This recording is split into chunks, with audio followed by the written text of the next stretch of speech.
నమస్తే, welcome to meta news. ఇక మ్యాటర్లోకి వస్తే ఉరవకొండ అసెంబ్లీ సెగ్మెంట్కు రాష్ట్రంలో ఒక ప్రత్యేకమైన గుర్తింపు ఉంది. ఆర్థిక మంత్రి పయ్యావుల కేశవ్ ప్రాతినిధ్యం వహిస్తున్న సెగ్మెంట్ అవడంతో అందరి ఫోకస్ ఆ నియోజకవర్గంపై పడుతుంది. అధికారంలో ఉన్న ప్రతిపక్షంలో ఉన్న ఆయన వాగ్దాటికి వైసీపీలో కూడా ఫ్యాన్స్ ఉన్నారంటారు.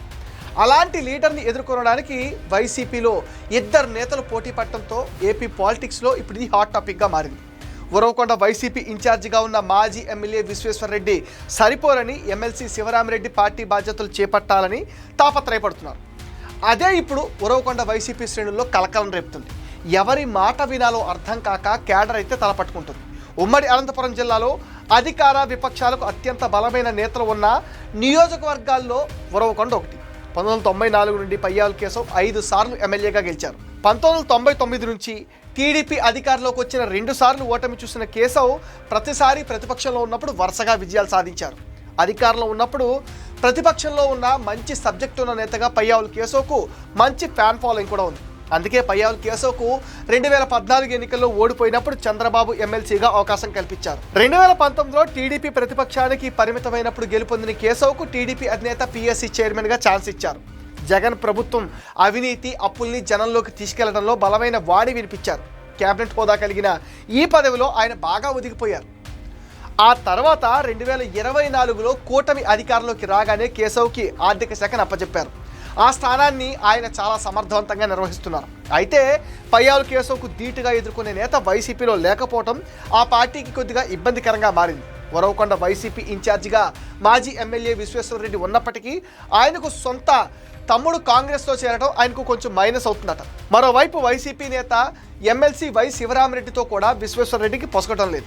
ఆ క్రమంలో ఎమ్మెల్సీ శివరామిరెడ్డి ఇప్పుడు ఉరవకొండ పైన కన్నేశారు. హైంద్రీనివా కాలువ పనులు ఎవరి హయాంలో ఏ మేరకు జరిగాయో బహిరంగ చర్చకు రావాలని శివరామిరెడ్డి టీడీపీకి సవాల్ విసిరారు. దానిపైన రియాక్ట్ అయిన కాలువ శ్రీనివాసులు జీడిపల్లి డ్యాం వద్దకు చర్చకు రావాలని ప్రతి సవాల్ చేశారు.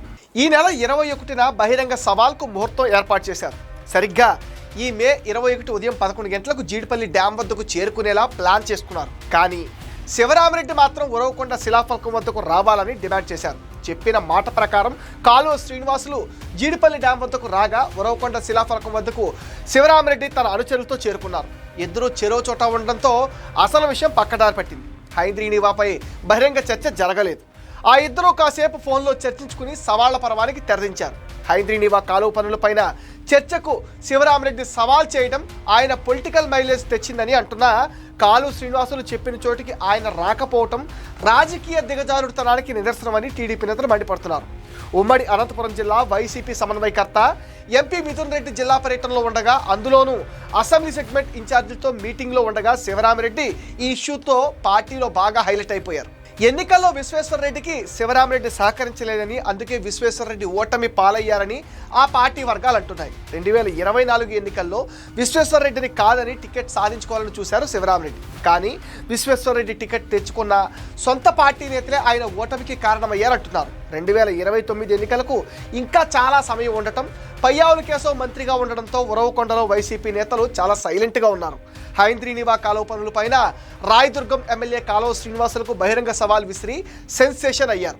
రాబోయే రోజుల్లో తనకు కలిసొచ్చే అంశం రాకపోతుందా అని, తనకు మంచి రోజులు రాకుండా పోతాయని విశ్వేశ్వరరెడ్డి అయితే ఎదురు చూస్తున్నారు. అటు విశ్వేశ్వరరెడ్డి ఇటు శివరామిరెడ్డి మధ్య వైరం టీడీపీకి ప్లస్ కావడం ఖాయంగా కనిపిస్తుంది. తమ ప్రభుత్వం పనితీరే తమను మళ్లీ భారీ మెజార్టీతో గెలిపిస్తుందని పయ్యావుల కేశవ్ ధీమాతో ఉన్నారు. ఉరవకొండ నియోజకవర్గంలో దూసుకుపోవాలని ప్లాన్ చేస్తున్న మరో నేత విశ్వేశ్వరరెడ్డి వర్సెస్ ఎమ్మెల్సీ శివరామిరెడ్డి మధ్య కోల్డ్ వార్కి దారితీస్తుంది. ఉరవకొండలో వైసీపీ కేడర్ మాత్రం ఏం జరుగుతుందోనన్న అయోమయంలో ఉంది. ఇది మెటా న్యూస్ అప్డేట్. ఈ వీడియో పైన మీ విలువైన ఒపీనియన్ని కామెంట్ సెక్షన్లో పోస్ట్ చేయండి. మీరు ఇచ్చే కామెంట్స్తో మరిన్ని ఇంట్రెస్టింగ్ వీడియోస్ మీకు అందిస్తాం. అండ్ మీరేం చేయాలో మీకు తెలుసుగా. ఈ వీడియోస్ని లైక్ చేయండి, షేర్ చేయండి, మెటా న్యూస్ని సపోర్ట్ చేయండి, సబ్స్క్రైబ్ చేసేయండి.